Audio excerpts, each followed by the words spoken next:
Hello friends good morning जय जगन्नाथ। आज मु आसिली आमर ग्राम उद्यान आमर चौमुख पार्क को देखंतु। बहुत सुंदर आमर चौमुख पार्क लगुच, बहुत सुंदर भी सजा जाइछि।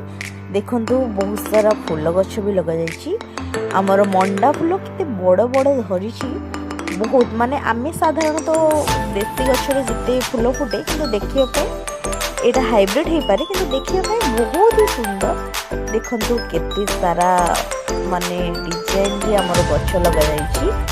बहुत सुंदर सुंदर गछ, गेंडू फूलर घंटा घर कहले चले। तो देखला बेलू इच्छा तो होउछि सब फूल मु तोली नेबी सजाया ପାଇଁ रखा ହେଇछि मनोरंजन ପାଇଁ।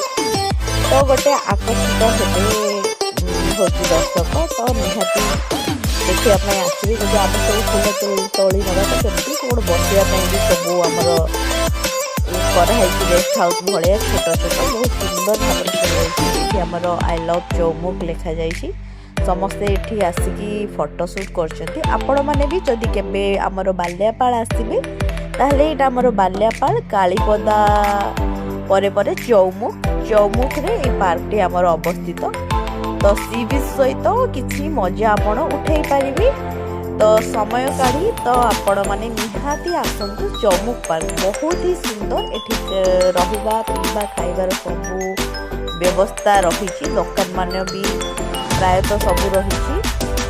हेलो फ्रेंड्स, तो मु आज आसी चौमुख पार्क। आपण माने भी निहाती आसंतु चौमुख पार्क आज बुलिया पाई आमे पळे आसले। बहुत ही सुंदर। तो आपण माने केबे समय पाइले निहाती बुलिया पाई आसंतु।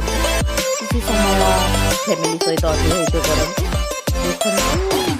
मो माँ बस बहुत सुंदर रेस्ट हाउस भी बहुत सुंदर भाव सजे रही। तो आपण मैंने देखी पारे कौन उठाई फोटो भिडियोटा सरी जाऊ सब गुड़ा हेलो बहुत माने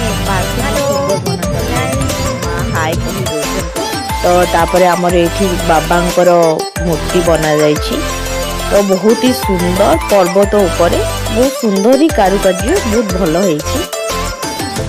जय जगन्नाथ सांग माने आपण माने केमिति अछंती आमे एबे मध्याह्न समय। हेलो फ्रेंड्स जय जगन्नाथ। हेलो फ्रेंड जय जगन्नाथ। नमस्कार जय जगन्नाथ। नमस्कार जय जगन्नाथ। आमे आज चौक पार्क को बुली आसे छु। चौक पार्क रे केते सुंदर आज आमे चौक पार्क को बुली आसे। चौक पार्क बहुत सुंदर प्रकार रे होइछि। केते गार्डन केते